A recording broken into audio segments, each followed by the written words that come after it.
मित्रों, महाभारत के युद्ध में दानवीर कर्ण सबसे शक्तिशाली योद्धा माने जाते हैं। वह दुर्योधन अर्थात कौरवों की ओर से लड़ रहे थे। दानवीर कर्ण को किस तरह से काबू में रखा जाए, यह भगवान श्री कृष्ण के लिए भी काफी चिंता का विषय हो चला था।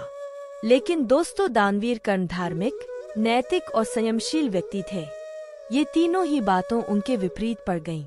आखिर कैसे दोस्तों? भगवान श्री कृष्ण यह सारी बातें भली भांति जानते थे कि जब तक कर्ण के पास उसका कवच और कुंडल है, तब तक उसका वध कोई नहीं सकता। ऐसे में दोस्तों, अर्जुन की सुरक्षा की कोई आशा नहीं। उधर देवराज इंद्र भी काफी ज्यादा चिंतित थे, क्योंकि अर्जुन स्वयं उनका पुत्र था। भगवान कृष्ण और देवराज इंद्र दोनों जानते थे कि जब तक कर्ण के पास पैदाइशी कवच और कुंडल हैं, वह युद्ध में अजय रहेगा। देवराज इंद्र एक ब्राह्मण का वेश धर के पहुंच गए कर्ण के द्वार। देवराज भी सभी के साथ लाइन में खड़े हो गए। कर्ण सभी को कुछ न कुछ दान देते जा रहे थे। बाद में जब देवराज इंद्र का नंबर आया तो दानी कर्ण ने पूछा, विप्रवर, आज्ञा कीजिए, किस वस्तु की अभिलाषा लेकर आए हैं? विप्र बने देवराज इंद्र ने कहा, हे महाराज, मैं बहुत दूर से आपकी प्रसिद्धि सुनकर आया हूँ। कर्ण, आप तो बहुत मशहूर है। कहते हैं कि आप जैसा दानी तो इस धरा पर दूसरा कोई नहीं है। तो मुझे आशा ही नहीं विश्वास है कि मेरी इच्छित वस्तु तो मुझे अवश्य आप देंगे ही। फिर भी मन में कोई शंका न रहे, इसलिए आप संकल्प कर लें, तभी मैं आपसे मांगूंगा, अन्यथा आप कहें तो मैं खाली हाथ चला जाता हूँ। एक पल के लिए सन्नाटा छा गया। कर्ण ने इंद्र की आंखों में झांका और फिर दानवीर कर्ण ने बिना एक क्षण भी गंवाए अपने कवच और कुंडल अपने शरीर से खंजर की सहायता से अलग किए और ब्राह्मण को सौंप दिए। इंद्र कवच और कुंडल लेकर तुरंत ही वहां से भाग खड़े हुए और दूर खड़े अपने रथ पर सवार होकर भाग गए, इसलिए कि कहीं उनका राज खुलने के बाद कर्ण का मन बदल न जाए। कुछ दूर आगे जाकर इंद्र का रथ नीचे उतरकर भूमि में धंस गया। तभी आकाशवाणी हुई कि है, देवराज इंद्र, तुमने बड़ा पाप किया है। अपने पुत्र अर्जुन की जान बचाने के लिए तूने छलपूर्वक कर्ण की जान खतरे में डाल दी है।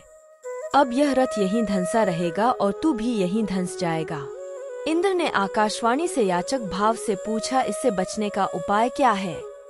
तब आकाशवाणी ने कहा, अब तुम्हें दान दी गई वस्तु के बदले में बराबरी की कोई वस्तु कर्ण को देनी होगी। इंद्र क्या करते? उन्होंने यह बात मंजूर कर लिया। तब वे फिर से दानवीर कर्ण के पास गए, लेकिन इस बार ब्राह्मण के वेश में नहीं।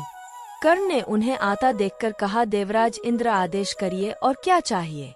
इंद्र ने झेंपते हुए कहा, हे दानवीर कर्ण, अब मैं याचक नहीं हूँ, बल्कि आपको कुछ देना चाहता हूँ। कवच कुंडल को छोड़कर मांग लीजिए, आपको जो कुछ भी मांगना हो। कर्ण ने कहा, देवराज, मैंने आज तक कभी किसी से कुछ नहीं मांगा और नहीं मुझे कुछ चाहिए। कर्ण सिर्फ दान देना जानता है, लेना नहीं। तब देवराज इंद्र ने विनम्रतापूर्वक कहा, महाराज कर्ण, आपको अब तो कुछ न कुछ तो मांगना ही पड़ेगा, अन्यथा मेरा रथ और मैं यहाँ से नहीं जा सकता हूँ। आप कुछ मांगेंगे तो मुझ पर बड़ी कृपा होगी। आप जो भी मांगेंगे मैं देने को तैयार हूँ। तभी दानवीर कर्ण ने कहा, देवराज, आप कितना ही प्रयत्न कीजिए, लेकिन मैं सिर्फ दान देना जानता हूँ, लेना नहीं। मैंने जीवन में कभी कोई दान नहीं लिया। तब लाचार होकर इंद्र ने कहा, मैं यह वज्ररूपी शक्ति आपको बदले में देकर जा रहा हूँ। तुम इसको जिसके ऊपर भी चला दोगे, वो बच नहीं पाएगा। भले ही साक्षात काल के ऊपर ही चला देना, लेकिन इसका प्रयोग सिर्फ एक बार ही कर पाओगे। देवराज इंद्र से कर्ण कुछ कहते उसके पहले ही देवराज वह वज्र शक्ति वहां रखकर तुरंत भाग लिए।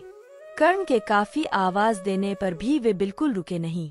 बाद में कर्ण को उस वज्र शक्ति को अपने पास मजबूरन रखना पड़ा। लेकिन जैसे ही दुर्योधन को यह सब मालूम पड़ा कि कर्ण ने अपने कवच कुंडल दान में दे दिए हैं, तो दुर्योधन तो अपना आपा ही खो बैठे। उसको हस्तिनापुर का राज्य हाथ से जाता लगने लगा। लेकिन जब उसने सुना कि उसके बदले वज्र शक्ति मिल गई है, तो फिर से उसकी जान में जान आई। अब इसे भी कर्ण की गलती नहीं मान सकते, यह उसकी मजबूरी थी। लेकिन उसने यहाँ गलती यह की कि वह इंद्र से कुछ मांग ही लेता।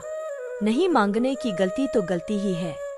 अरे, वज्र शक्ति को 3 बार प्रयोग करने की इच्छा ही व्यक्त कर देता। इसे थे दानवीर कर्ण और यही थी इनकी कहानी। वो कितने महान थे इसकी गाथा पुराणों में पूरी तरह से की गई है। उम्मीद करते हैं आप सभी को वीडियो पसंद आया होगा, तो चैनल को सब्सक्राइब करना बिल्कुल भी मत भूलना और साथ ही साथ वीडियो को लाइक भी कर देना।